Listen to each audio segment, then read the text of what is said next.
This is Plan B, Episode 17, for July 30th, 2013.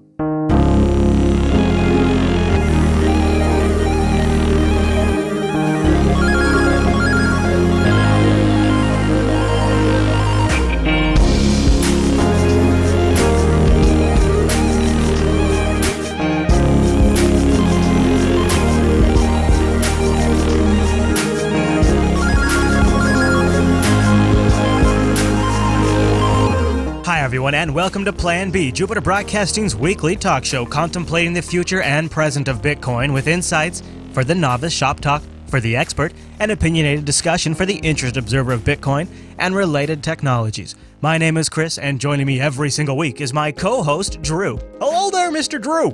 Hello. Hello, and welcome to Episode 17, Drew. Oh, thank you. You know, I'm sitting here in the beautiful Washington State patiently awaiting the moment when the Armory installation on my computer will overtake and dominate the monsters that we call banks. Drew, I have had a week of financial difficulties because my wife has been on bed rest after having our third child, and I've been taking over some of the day-to-day tasks in the house, you know? Mm-hmm. Dealing with the banks is a nightmare. It is a nightmare. I got to hear about this. Oh man, you know what I mean. Well, no, I won't go into all of it, but but we receive checks from outside the United States here at Jupiter Broadcasting. Okay. Mm-hmm. Oh. And when you go to the bank with that check, they act like they've never seen or heard of that currency in their entire life. We have to write, and apparently this is the part I didn't know, we have to write a memo with the check that tells them how they process that check and cash it. What? Yeah. What? Yeah, or else they don't know how to do it. Yeah. And what I'm doing, and I'm dealing with this, and I'm like, Angela, you have to deal with this all the time. She's like, yeah, every month we have to. This is something I have to do. I'm like, this Bitcoin's gonna fix this. Bitcoin is gonna fix this. It's like if I ever just didn't see a real world example, that was it right there. Wow. It's so crazy to think of, like, they've never even heard of some other country's money. It's ridiculous. Wow. Big show today, Drew. There's a lot of conversational topics that I want to get to, and I think the big story that's been blowing up all over the internet, Thailand has banned Bitcoin. Oh my gosh. You probably noticed, like, the story started popping up yesterday. Right. Did you see that? Like, Yeah, I saw it pop up, and I was like, what? Pop. Yeah, and then just boom, full on fire. Everybody's going to jump on that. It's on CNBC today. It's just going nuts. It's on Ars Technica. Everybody's writing about it. Now, chat room, before we get going, I just want to see if you guys are going to be optimistic. The price is at $103.92. What do you think it's going to be at the end of the show? Call it out, and then the folks watching the video version can see if you were right at the end of the show. But Drew, before we jump into the main discussion, shouldn't we get into some feedback? Yeah, sounds good. Yeah. Oh, all right. Okay, we'll do that. So our first one came in from our Bitcoin subreddit post, which is funny because, and I'll get to this in a second, but last week's title is exactly the opposite of how I'm feeling this week. Zanny wrote in, I don't think the dollar exchange rate for Bitcoin matters long term. It generates resistance to transition into it from the side of fiat holder because since the money supply is so limited, any market expansion of BTC just means immediate price appreciation. But if it proved to be a better money, and I think it is at least, it would pressure movement towards it. That's interesting. The market, essentially, is what he's saying, would just want to adopt it because it's superior. It's also a lot more favorable if you have money. It's also a lot more favorable if you have money to want your money gaining value than losing. Oh, right. Essentially saying if you want your money to gain value. I think what might end up happening is something like a PP coin or a variable inflation rate currency being used as the paycheck/transaction money because inflation drives people to spend money they have. Bitcoin becomes the crypto gold that everyone agrees on is valuable, and the value grows because people want to store value. Kind of like actual gold, how gold's actual value, essentially, when you think about it, is determined. Also, the current Bitcoin market, besides sellers accepting it, demonstrates what I mean on a macro scale. By my email, people are hesitant to spend their appreciating money, whereas they would be eager to spend their dollars that are losing value. While an economy can operate in that former state, transitioning from the spend everything to the prefer to saving economy would cause tremendous recession because people dramatically restrict their money movement. Principally, non-essential good markets would collapse since it makes more sense to have your money and buy it tomorrow than buy useless crap today. That might actually be a really good argument for Bitcoin from a Green Party's perspective. If your money deflates and you don't want to spend it, you keep people from buying useless crap and wasting energy, time, productivity on making it. He's saying, and it's an interesting thought, that during this transition from a currency that loses value the longer you hold it, fiat dollars, into a currency that the longer you hold it, the more it's worth. That transition period, there would be a big collapse in the economy because people wouldn't be buying all these goods because, honestly, you maybe are a little less likely to spend something that's going to go up in value on something that's trivial.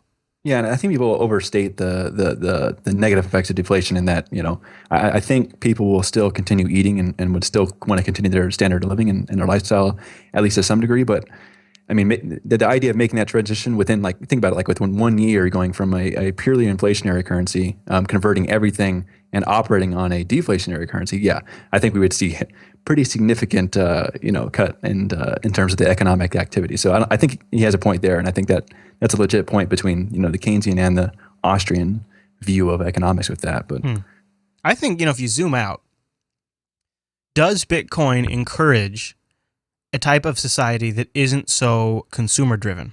I think it's possible that. Maybe it's ease of use, ease of use to transfer. Maybe that lowers the amount the probability that you're going to be saving it to some degree, right? That's interesting. Because it's so easy to move around. You really don't have any overhead. You don't have any of the fees associated with. Really significant fees associated with paying or transferring it from here to there, like you would with other, like a dollar, the dollars or whatever, or when you work with credit cards. Well, that's an interesting point. That's a very good point. And I think so. It's interesting. There was EA is the one that has the Origin store, right? Yeah, don't talk to me about that. Right. So EA released a statement in their, it was in their financials or wherever it was, that said the store that we made the most money from wasn't Steam, wasn't Origin, wasn't even GameStop or any store.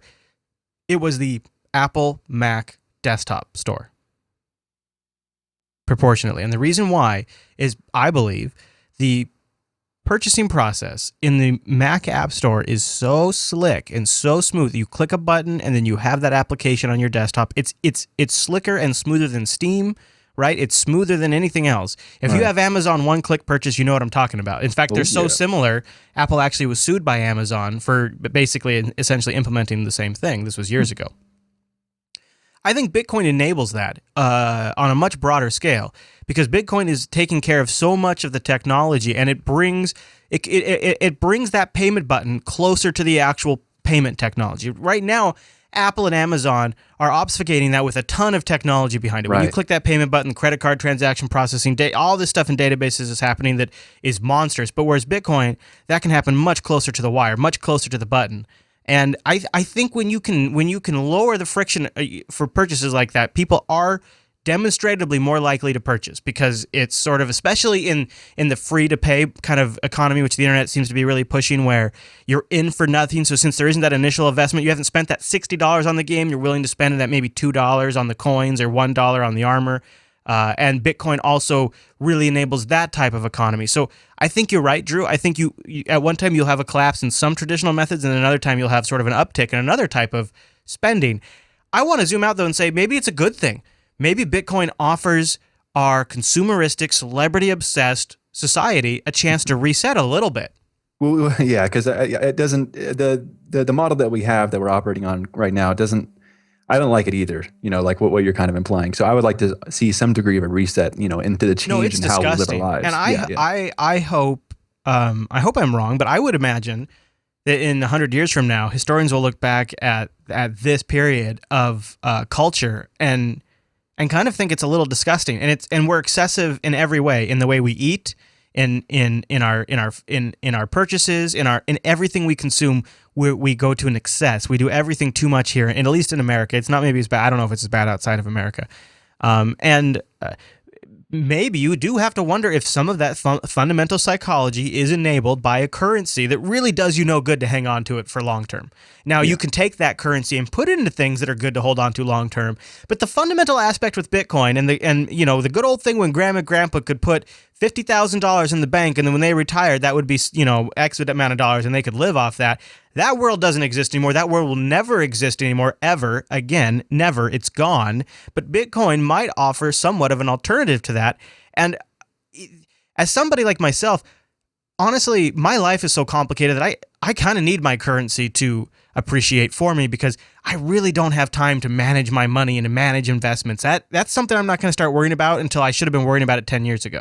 Right, and the whole inflationary thing encourages people to live on the brink, right? Because you don't want to hold too much money because it's going to continue to decrease in value. So you need to spend it. But if you spend too much, then you're in tough waters there. So it would also, I would think, like a deflation occurrence would reduce our dependency on other people or on government institutions, where you could actually get back to maybe taking care of yourself and everything like that. Where you don't have to, you're not dependent on somebody else providing for you because you paid into some system or something like that. Totes, exactly. So good thoughts. Thanks, Zanny, for sending those in to us. I'm curious to know what you guys out there think. If the transition to a digital currency that appreciates that, or any, really, would it be any currency that is limited in supply? So even a transition to the gold standard would potentially have the same drawbacks that Zanny's talking about here. So I'd love to hear your guys' thoughts out there. Emails planb@jupiterbroadcasting.com. And maybe it's not a big deal. Maybe it is. Let us know. So we had a comment on YouTube from Andacor. He wrote, remember we had the discussion about how deflation versus inflation in last week's episode. Deflation is a death spiral, he writes. That's a satirist mantra. The U.S. economy experienced slow but steady deflation during the 19th century, during a period of rapid growth. Yet they'll never teach you that in school. A little deflation rewards savers and doesn't hurt anyone. Inflation rewards central bankers. And this is a very quick and concise way to say what I was trying to conceptualize last week and couldn't get out of my dumb mouth is I don't know of a scenario where deflation hasn't rewarded the actual people, like the middle class, because it always seems like deflation would reward the middle class, give the middle class a bit of a savings, let them buy more with their money, let them accomplish more, bring down the prices. It does seem like the only people that suffer are the rich, the banks, maybe some of the biggest corporations. And I'm not sure what I'm missing here. And Andacor's comment kind of reinforces my concept. And I guess I can understand how deflation would be bad if I'm Apple and if I'm Google or if I'm Exxon. And sudden deflation too. I think we have to. Yeah, right. Like very sudden, unpredictable deflation. Like if 20 years from now we would see the money supply decrease relative to demand, then I think we could plan for it accordingly, and the shock wouldn't be very as significant. But I think people associate deflation with all of a sudden you just got everything's increased in value by 5%, and all these contracts are fixed interest rates, and everything gets screwed up. I don't think that's not what we should be thinking about. We should think about something you can see coming ahead, because it's going to blend, right? Like Bitcoin and all these other currencies that we have that we're using, they're going to blend together. We're not going to go from binary from one to the other. I don't see that happening. So I think this fear about these immediate shocks are a little bit overstated. I want to talk about something that was brought up in episode 15 of since we're in the feedback segment, kind of looking back. In episode 15, we titled the episode "Bitcoin Must Comply," and we kind of came to the meta conclusion during that episode that if we want Bitcoin to be adopted by the mainstream, it's got to comply with the existing regulatory environment, the existing financial systems. It's got to be able to essentially plug into that and allow for a seamless go between the virtual currency system and the fiat currency system. And without that sort of structure in place, Bitcoin doesn't have a big chance of succeeding. I think I want to flip that on its head and challenge that assumption in episode 17. So that was 2 episodes ago we were talking about that. I want, after we get through the discussion piece in this week's episode, I want people to keep in mind and then write into the show, maybe it's better for Bitcoin, not just for its long-term survival, but maybe it's better for all of us around the world if Bitcoin doesn't comply with the system, if Bitcoin remains outside the system, if Bitcoin doesn't play this game and doesn't get drawn into this regulation and all of these elements that we're going to talk about today. Because you have to remember a couple of fundamental things about Bitcoin is that unless you take precautions, it's a very traceable currency, and they can track what you could do. And if you plug that into some sort of automated system, that could make regulators, the IRS, auditors, it could make people collecting financial modeling information to see how consumers spend money, it can make all of their jobs a lot easier and a lot creepier. And so and then there's also the downsides of being tied down by this archaic system that's likely going to collapse around us after a bond bubble pops. So I want everybody to keep all of this in perspective as we now transition into the discussion segments of the show, because some of these things are going to come out, and I want to hear your thoughts on this topic. So get ready to email us, planb@jupiterbroadcasting.com. But before we get to that, we do have a block eruptor update. One last little bit of feedback. Drew's been rocking those new USB block eruptors at his house. He's got them hooked up to a Raspberry Pi. What's the latest, Drew? Well, the latest is I'm not making much with the difficulty adjustment. No, you just did the math, didn't you? Well, it's going to be a while. It's going to be a while. That's about all I can say. You've made like nothing. Yeah. So it cost me three Bitcoins to get those things, and I've been running for about 2 weeks straight. I think I'm starting to lose count, but I made it to 0.26 in terms of profit. So maybe in a couple of years I'll see my 3 Bitcoins again. But maybe after that I might see zero point 0.1. Hey, you're doing your part to secure the network, Drew. Yeah. I'm just sacrificing myself for everybody else. Anyways, there's a quick block update from BTC Guild. As some may know, I think the price when they first came out were 2 Bitcoins each. They dropped to 1, and that's when I bought my 3 for 1 Bitcoin. They've dropped the price again down to 0.6 per unit. So, obviously compensating for the increase in difficulty, I would think.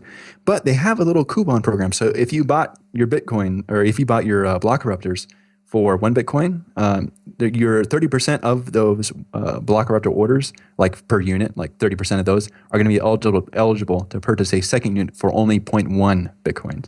So if I'm eligible for that, I'm still definitely doing it, even though I'm not making that much. I got to tell you, you and I, we missed the boat. We should have started a pool. I mean, what I should have done is started Plan B back in 2011. Then we could have done a Jupiter Broadcasting pool. Then we could have got into the ASICS gig. I would love to be in that business, man. Can you imagine being one of the first guys to make that kind of hardware? Oh man, JB would be fully funded forever. Yeah, that would be great, wouldn't it? Yep. So we'd love to hear your guys' experience. If you end up picking up one of these block eruptors, sounds like the price is about as low as it's going to get for probably a while. Maybe they've been dropping the price pretty consistently. I don't know. I guess that's good of them. As the difficulty increases, that is good of them. Otherwise, it really doesn't pay off. Doesn't pay off at all. Well, there's still time for Litecoin, Drew. Maybe we can jump in on the Litecoin bubble as it's about to get going. I don't know. I'm staring at the price every day, and I'm just like, can we move up, please? Come on. I know. I need to go back into Bitcoin because I'm not feeling the whole. I think it was the Genesis block, although I'm not actually sure now that I say that. I'm not sure who it was. Ran a piece that they looked at the data and they said, this is not really all that surprising if you think about it, but they ran a piece and they said, hey, look, when Bitcoin price is below 100, the VC activity, the venture capitalist funding drops way off. And then when Bitcoin price goes above 100, it starts picking up again. Oh. Which doesn't really surprise you, right? But yeah. I have definitely noticed a correlation just as watching for this show, a general drop in news, a general drop in coverage when the price is down. Right. And, that might be part of it. It's just there's probably a lot of pieces at play there. All right, one last little thing before we jump out of feedback. We got a voicemail from Martin, and I believe it's on the topic of deflation. Hey, guys. Great podcast. I'd like to comment about this argument people seem to make about the deflation of Bitcoin and how that's somehow a weakness of Bitcoin. I mean, maybe the world economy will grind to a halt because of Bitcoin, but for that to happen, the price will have to soar to incredible heights. So this deflation is certainly not a weakness in the sense that Bitcoin will be valueless in the future. So it's a bit strange because most arguments against Bitcoin imply the price plummeting to zero, but the deflation argument implies the exact opposite. So that's why I don't really consider it an argument against Bitcoin at all. Anyway, so I wonder if you'd like to comment on that. Thanks. That is funny, right? Because we're all worried about Bitcoin being worth nothing one day. Oh, true. Yeah. And then at the same time, we're worried, well, what if it's worth a lot? Well, it is deflationary. We're talking about the price, per coin increasing, but also fearing it's going to be to zero. We're kind of going in two directions. Right, exactly. And I guess that's human nature just to worry. And then, of course, what always ends up happening is the reality is somewhere in the middle, and it's a little gray. And it's never quite as bad or never quite as good as everyone thought. We'll see. And it's funny because isn't that always the truth with any kind of game-changing technology? It's never quite as perfect as every particular model that we came up with, but it's usually at least has its good It does aspects. well, yeah. Yeah. Okay, well, I want to remind folks, you can also leave us a voicemail. Just give us a ring, 1-352-587-5262. That's 1-352-58 Plan B. Call the show, leave us your voicemail, and we're thinking, although, I don't know if it might not work, but we're thinking next week we want to take live calls, so you can join us live over at jblive.tv.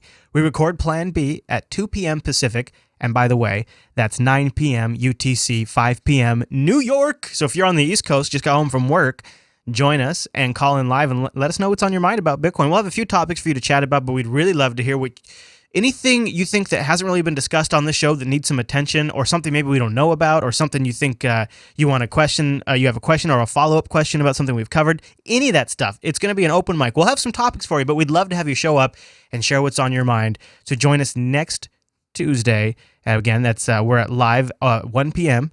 Pacific, 9 p.m. UTC, 5 p.m. Eastern over at jblive.tv, and that will be August 6th. And we'd love to have you join us. And if it's a success, we're gonna do more in the future. I love doing call-in shows, Drew.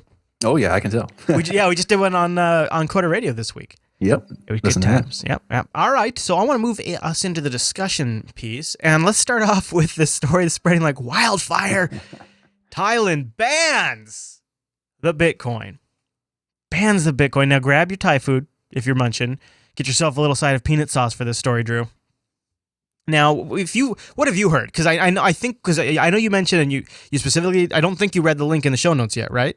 I glanced at it. I saw somebody. Did you spoil it for yourself in the subreddit. Okay. All right. I kind of spoiled it for myself, but spoil it again for me. All right. Well, so here we go. So here's how this actually started. There is an exchange out of Thailand, and they went to the government, and I can't really quite parse if it was the government or it was just a panel of the bankers, but either way, a panel of bankers was there, and they said, all right, well, here's what Bitcoin is, and this is what we want to do in the market with Bitcoin.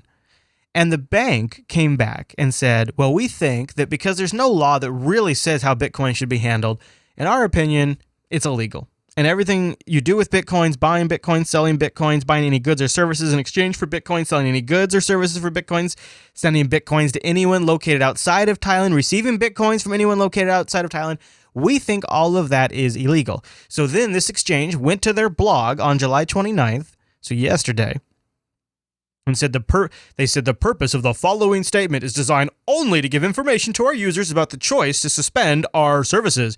They go on to explain they're shutting down their exchange services in Thailand because Bitcoin is illegal.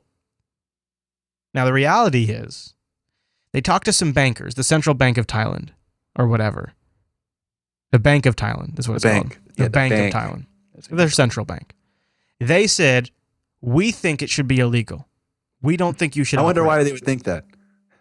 This does not mean a law has been passed saying Bitcoin is hereby illegal.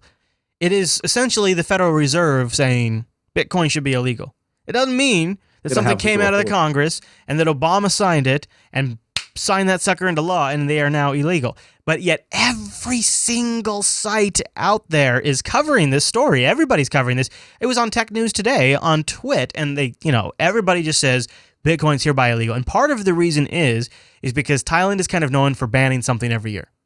They kind of have this tradition. Every year they ban something. Last year they banned YouTube. Right? So the media loves this story. They love talking about this story. They all look at crazy Thailand banning something every year. It's so quaint. And it's not really what's going on. At least that's my understanding. I might have it wrong, but that's essentially what I've grokked from this. And it's kind of interesting because I think it betrays potentially. Okay, so I guess I should back up. In a sense, it's effectively illegal because this exchange is shutting down operation, right? Right, yeah. You're not allowed to, you have to go through the banking channel, and they're deeming it, they're not going to work with you. So it's like a soft illegality. Now I wonder. Now IP Extreme could be right.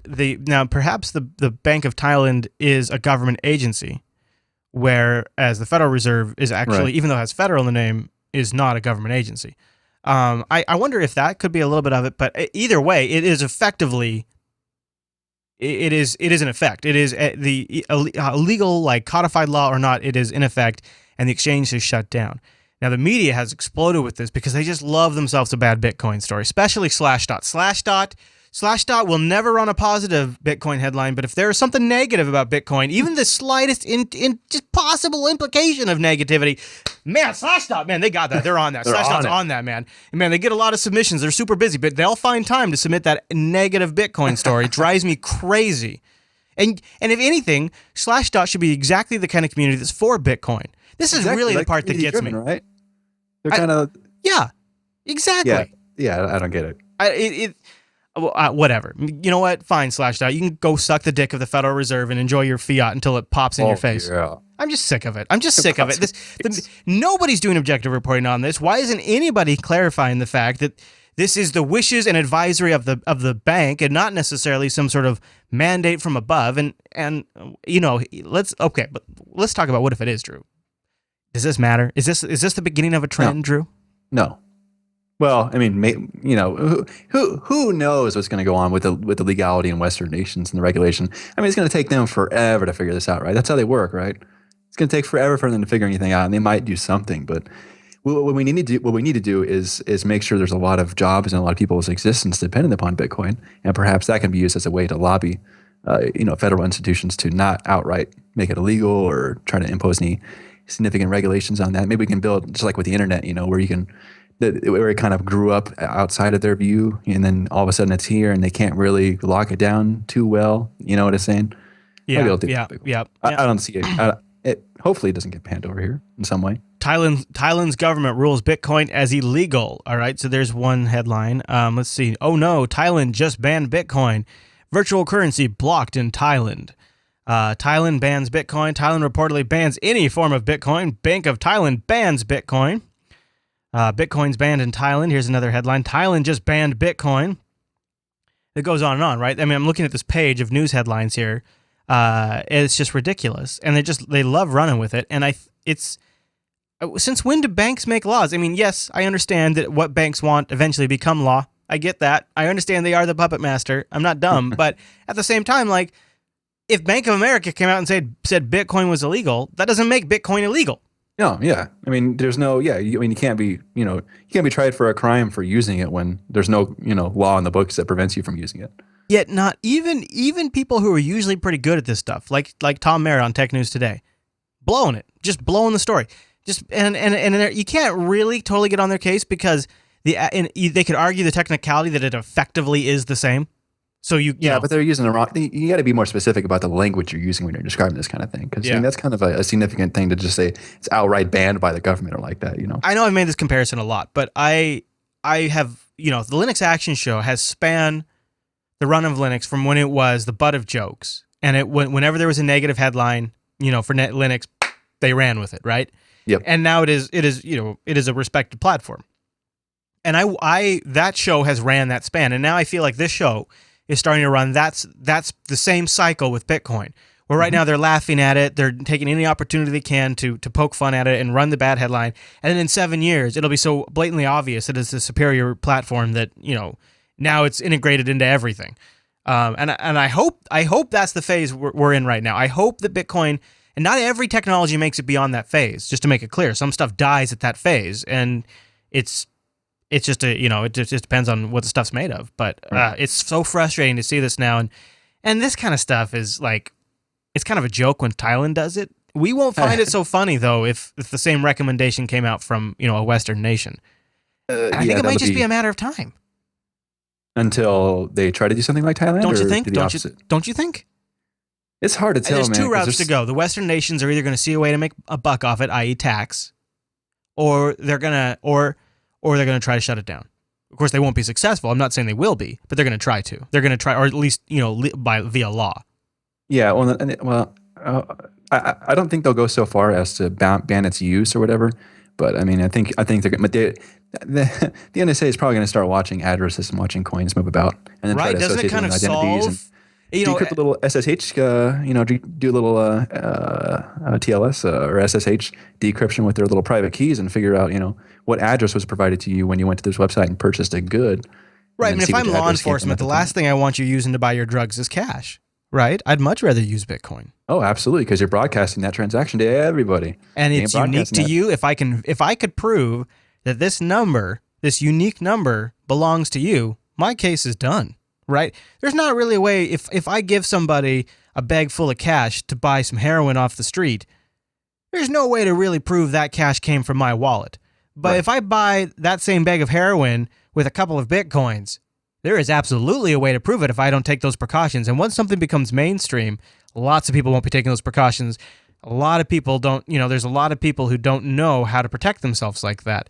And it is a perfect opportunity for law enforcement to sit back and download the blockchain and then just start pattern matching. Yeah, right? We're still pretty primitive, right? With the whole like monitoring patterns within like the Bitcoin network and transactions. I would think in some period of time that there'd be some pretty nice analytics tools for analyzing how stuff is moving about. We've seen some very interesting analytics just with enthusiast tools and some open source groups creating some great code and putting it up on a website and a GitHub repo. Imagine what a government agency with some serious funding and some serious motivation to stop terrorism could do. Yeah, and that's the main thing, right? Maybe that's how it starts. Is maybe you start. So you got to look at it. They got to look at it from. I think the federal government has to look at it from a couple of perspectives. There's a pretty clear way you could tax it. Either as a commodity that when people go to cash in, they have to pay taxes on, just like you do when you sell some metal. That would suck, right? Or as a digital good. So at the time of barter, they would consider it a form of barter, and the time of sale, then the seller would be responsible for the sales tax, which they would just pass on to you like they do now. And when you think about it, Drew, think about this. When you buy something, it's $2.99 plus tax. Everything you freaking buy has plus tax. They could do the same damn thing with Bitcoin, right? There's no reason they can't do it if they have the right tracking system in place. Not saying they will. Their other option would be to shut it down and fight it, but it seems like, to me, there's a better chance they could make a little bit of money off it, even for just, the people who aren't taking precautions. And they could use it for monitoring purposes, so that way they could watch international groups that are transferring funds between each other. And then think about like the kind of case they could bring against the next underwear bomber, and maybe he bought and paid for his underwear bomb parts with Bitcoin. And if they could track those transactions and show it went back to a wallet on his computer, holy crap, that would be a hook, line, and sinker solid case. I mean, why wouldn't they embrace that? Oh, they absolutely would. I'm sure they're really. I would bet that they're seeking some kind of association with that, right? Because I don't think they can really just do something outright without any kind of, major like any kind of significant event that could scare the public. Because the main thing we live off here is fear, and the whole Patriot Act being written before 9/11 and then being passed immediately after 9/11, I would think that they would take the opportunity to not waste any kind of crisis and would love to associate Bitcoin with some kind of terrorist activity. Then they'll make their move right there. But I think they just have to wait for that moment. If something like that does happen, then there you go. That's a perfect moment for them to attack. Do you think that's when they attack, or do you think they just kind of sit back and just let people start using it, and then they've got it when they want it? If we have some kind of event like that, then I think that'll be their point of attack. But I don't know if they're going to sit around for 5 years and just let people not pay taxes. Right? I mean, how long is it? So one of the things that came out after the Boston bombers, and then we documented this in the Unfiltered show, is they said that the Tsarnaev brothers radicalized over the internet. After the brother went on his trip and came back, they continued to radicalize via the internet. And, they can use this to sort of justify PRISM. They can use this to justify monitoring. They can use this to justify shutting down websites. It's great. And all you need to add to that narrative is, and they bought supplies, or they paid for training. With Bitcoin. There you go. They paid for training with Bitcoin. Yep. All you need is anything like, they sold drugs and profited from the drug sales in Bitcoin and used that money to buy gunpowder or whatever, right? That's all you need, and all of a sudden, the game changes, the narrative changes, and so maybe people are ignorant to what Bitcoin is and what it represents. That it has to be an easy sell, right? It has to be an easy sell to the majority of the public. I would think so. Well, nobody understands how it works, especially if you act soon enough when it sounds like crazy magic, right? If you wait a few years, cryptocurrencies are going to start to be a little more commonplace. You're going to have a lot more branded currencies. You're going to have Amazon coins. You got Starbucks. You got all these different. Virtual currencies just by the very nature of corporations becoming more powerful and wanting to control more of this, virtual currencies will become more commonplace. But if you jump on it soon enough, you could demonize these non-branded virtual currencies, these ones that are these shady hacker internet currencies. You don't want those. You want the Starbucks. You want the Apple coin, the Amazon coin. Those are the trusted coins. And there's, those guys are brands. You respect that brand. You love Amazon. You love Apple. You love Google. You love Microsoft. Use those. Don't use those crazy internet fun box monies. That's scary. That's what terrorists use. That's what Al Qaeda uses. They still have time to make that association. But if they wait too long, that window of opportunity will have passed. At least for the majority of the people. And I hate the idea that we could have virtual currencies be fragmented to that degree, where you have one specific to Amazon, specific to EA, and all that. I think maybe one of the only things that could stem that possibility would be for Bitcoin to be adopted as because companies could outsource their payment processing and all that to the Bitcoin network and just use Bitcoins on their platforms, right? Exactly. So if they were to integrate it across all these platforms, right, it needs to become more cemented, and they're kind of associated, not directly with any kind of management or anything, but if they're just associated with Amazon, where you can use them on Amazon, then you kind of get your foot in the door a little bit, and it might make it a little harder for the for anybody to get their hands on and ban it in some way. This is the argument for Bitcoin to go mainstream right here, is to enable this very thing where you have one uniform e-currency across all of your games, across your stores, across your app stores. Because like right now, man, I've got Cartel coins on Star Wars Old Republic. I've got Zen coins on Star Trek Online. I got different stuff on every different thing. I've got Microsoft Xbox points that I'm never going to spend because I don't even have my Xbox hooked up anymore. I got PlayStation points. I got all these damn points. I even got Amazon points. I don't want points. No. I don't want points. I want Bitcoins. And I want Bitcoins everywhere. I want Bitcoins at Amazon. I want Bitcoins at Microsoft. I want Bitcoins at Blizzard. I want Bitcoins at Cryptic. I want Bitcoins everywhere. And I just want to use that one Bitcoin. And or fine, convert it into Bitcoin, and convert it from Bitcoin to your stupid little proprietary currency, and then convert it back. And this would be the argument for Bitcoin to go mainstream, to enable this sort of widespread, the IP of money element of it. Right. We have to get pervasive before they figure any kind of thing out. Right. Before they can take any action against it. Same thing that happened with the internet, I think. But I'm still not convinced we want to be tied to this inherently systematically corrupt system that is eventually going to collapse. Yeah, it's pretty much a guarantee. I mean, can you talk about the whole what you were talking about earlier with the regulation or what? Yeah. Look at this Bank of Thailand stuff. This could happen anywhere. And all it takes is for an administration to change, or some director somewhere to change, or some terrorism event to happen where they rebrand Bitcoin as the evil money of the terrorists, and the whole thing, once you're tied to these guys, the whole thing could come crashing down. They could start shutting you off immediately. And everybody thinks just because we're legit, then they won't shut us down. That's bullcrap. That's false. They can do whatever they want. The people who are telling you that, the people that are selling you that narrative, are the people that stand to make a buck off Bitcoin working with these systems.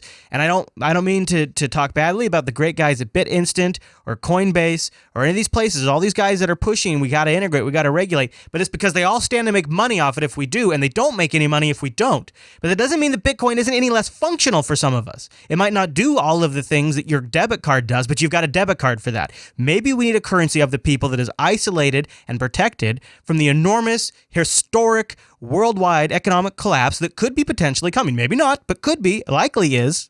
Maybe we need something that's not attached to that at all. It's its own isolated island. So when that system comes crashing down, we all have something we can just switch to. I don't know. Maybe that's crazy. Or maybe the solution is to integrate the two and then slowly transition. I would love to hear the audience's thoughts. I'd love to hear your thoughts on that.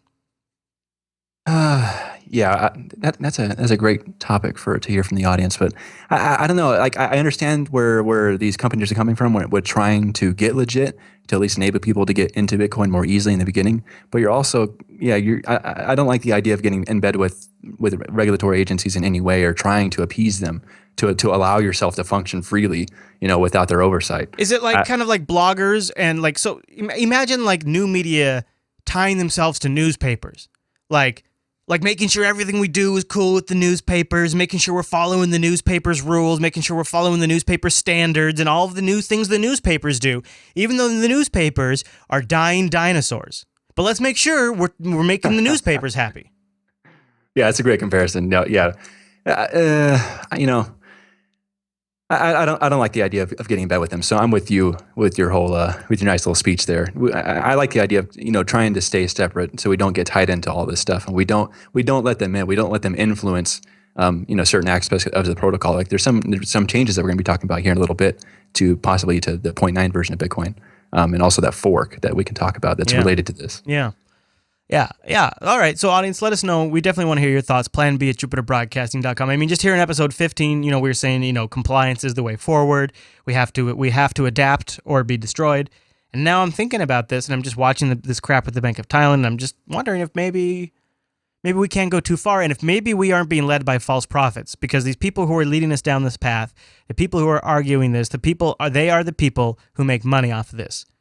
Yeah, they have a little tainted incentive there, so you have to be wary about what they're trying to pull us into. Yeah. I want to talk about the Kickstarter project before we get into some of that fork discussion. So last week, and I wasn't even sure if I was going to put it in the show, but I decided it was interesting enough we could talk about it. Remember we talked about that Kickstarter, Bitcoin, the movie? It was a brother and another guy, little production crew, and they were launching a Kickstarter, and we were like, do we want another documentary? Why not, right? Right. Well, we don't have one anymore. Yeah, no, Andrew Wong, the entrepreneur behind the movie, he launched that crowdfunding campaign on Kickstarter on July 16th of this month, and then he scheduled it to run until August 15th of next month with a goal of $100,000. But late last week, I think like Friday, Kickstarter just shut the project down. Kickstarter pulled the plug. The movie had $15,000, almost $16,000 pledged, 154 backers. No reason given so far.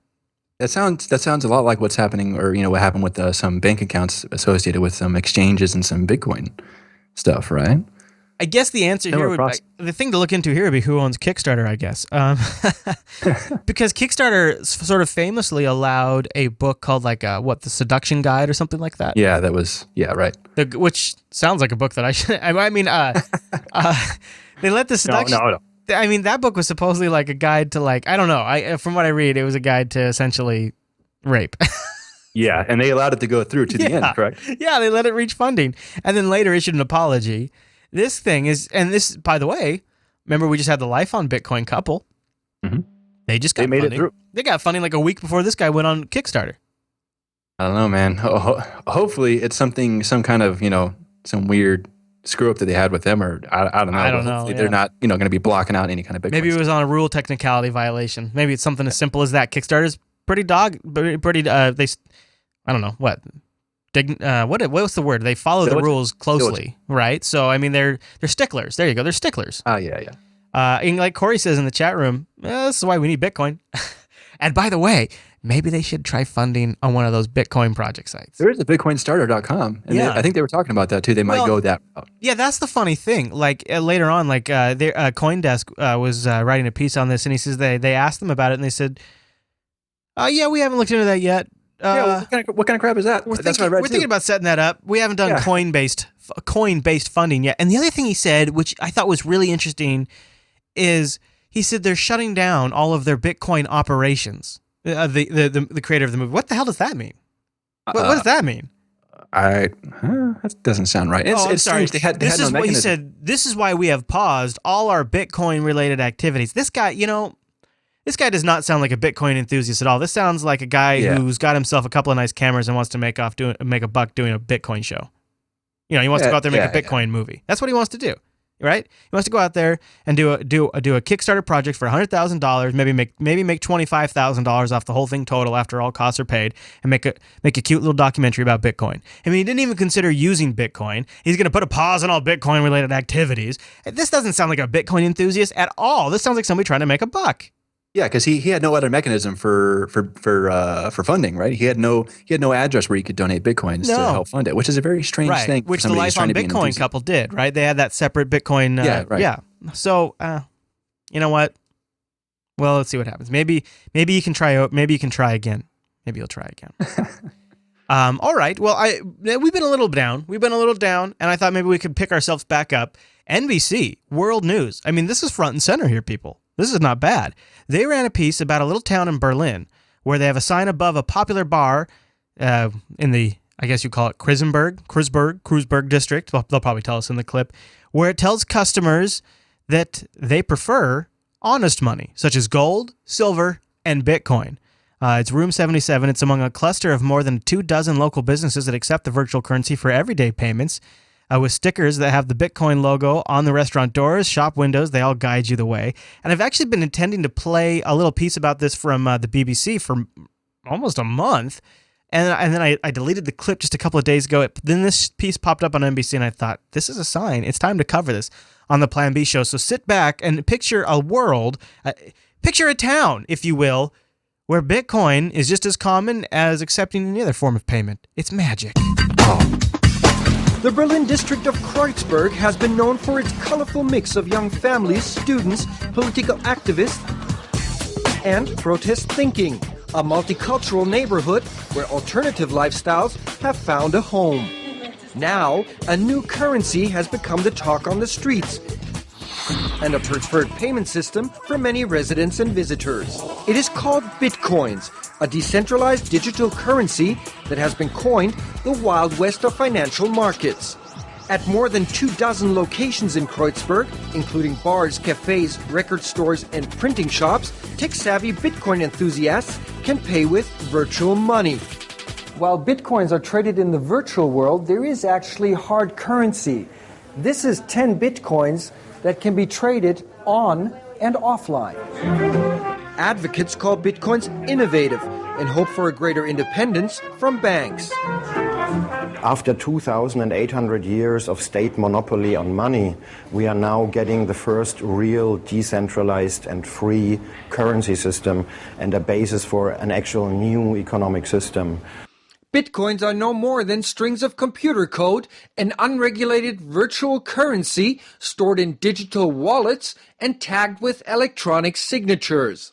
The digital money can be purchased at online Bitcoin exchanges. They've become a serious one-click alternative, especially for internet-based companies. So you can either pay with a credit card, with PayPal, debit card, and now with Bitcoins. All it takes is a smartphone with a Bitcoin app, and in this case, a vacation home is rented within seconds, but without additional fees. We lose a lot on transaction fees. We estimate around 2% from all transaction volume, and Bitcoins change that. The maximum number of Bitcoins that can be generated worldwide is 21 million. More than 10 million are now believed to be in circulation. Experts say they are currently worth about $1.2 billion, though their market value fluctuates. But money laundering allegations, hacking, and high-profile Bitcoin thefts show that security is still an issue. And experts say that regulatory challenges lie ahead. If there are billions or even multiple billions or trillions in such a private system, I think it's hardly conceivable that governments would accept it. Critics question the actual value of the virtual money and argue that Bitcoins are a volatile and highly deflationary currency. But supporters in this Berlin community are Bitcoin believers. I remember a time where people said, look, who's ever going to send those funny computer-to-computer messages? We have fax machines and we want to have a piece of paper in our hands. This is nearly 25 years ago and everybody sends emails today. So I think this is just a learning process. And you can take that to the bank. In Berlin, Andy Eckhart, NBC News. Sure, it looks like you caught what bugged me from that piece. They call it unregulated, right? It is absolutely unregulated. There's nobody watching it. It's completely, everybody's just going with their hair on fire, running around in circles. Yeah, it's exactly how it works, right? Right. It's regulated by the freaking protocol. And that's actually the good part. It's not dumb, manipulative, greedy humans. It is cold, hard code that regulates it. Pure logic, not emotion, not some individual with some certain intentions. It's just logic that's already out there. How great, though, is it to have that kind of coverage on NBC World News? It's great. It's kind of a big deal. That was kind of a big deal. So I wanted to play that piece because I thought that was pretty cool.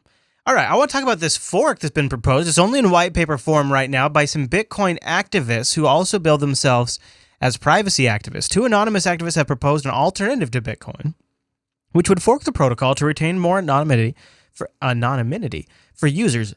Get this, it's got a catchy name. It's going to be labeled Bitcoin 2. The currency would modify the existing Bitcoin code to maintain what they call the original long-term vision, stripping out elements of the protocol that they feel are damaging and building in support for the anonymity protocol, Zerocoin. So it's everything you love about Bitcoin, plus a few things embraced and extended, designed around this. And how do you base something off Bitcoin and then remove the identity attribute of it? How do you do that? Because Bitcoin's based around this unique number. I'm not clear on their details here, but they're trying to stem what may be coming in version 0.9 of the protocol. Tell me about this. So I can't recall all the details with the 0.9, but they're going to be trying to introduce some stuff that might make it easier for merchants to get money from people. So they're talking in the regular Bitcoin protocol. They're talking about having people or having like merchants be able to request payment from customers. So instead of just giving them an address and asking you to send it, money to them itself. So one of the things in this article that they talk about is that most jurisdictions require merchants to issue receipts where possible, so that taxes can be levied. The paper asserts it worries that Bitcoin payment messages, which could be part of 0.9, will make it possible and therefore mandatory to issue receipts, playing further into the hands of the regulators, which I think is a fantastic point. Yes, it is. Because we're enabling these to be more easy for sellers to implement this, so you don't quite have an outright excuse you can't just say, I'm incapable of performance on these actions that make it easier to be taxed and regulated. The paper entitled Bitcoin 2 Freedom of Transaction points out several things that it says the problem for Bitcoin and worries that the protocol could develop into a system that is complete perversion of the original vision, a completely transparent payment system with very few points of control, which has been totally absorbed by the established financial and regulatory environment. See, this is kind of what we've been saying earlier in the show. It's kind of what we've been saying all show, actually. Sort of the meta topic for this week. And, of course, Jeff Garzik, who we've talked about before on the show, he's a core developer of Bitcoin. He says, to me, this is just another altcoin, and they're attempting to ride on the coattails of the Bitcoin brand. But other than that, experimentation is a good thing.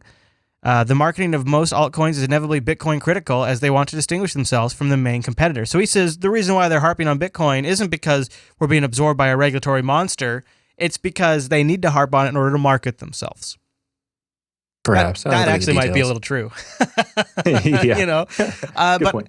I think it's kind of silly. I think we still have this silly perspective where we think there can only be one coin, right? I mean, we always these conversations always presume that there's not going to be 30 different coins, and maybe some coins will work better in some regions of the world. And while they have the capability of being worldwide, maybe it'll be a little bit like instant messenger networks or social networks, where Okert or whatever it's called is popular in one area, right? Brazil, yeah, back in the day. Yeah, and Plurk is popular in China, and you got Twitter in the U.S. and most Western nations.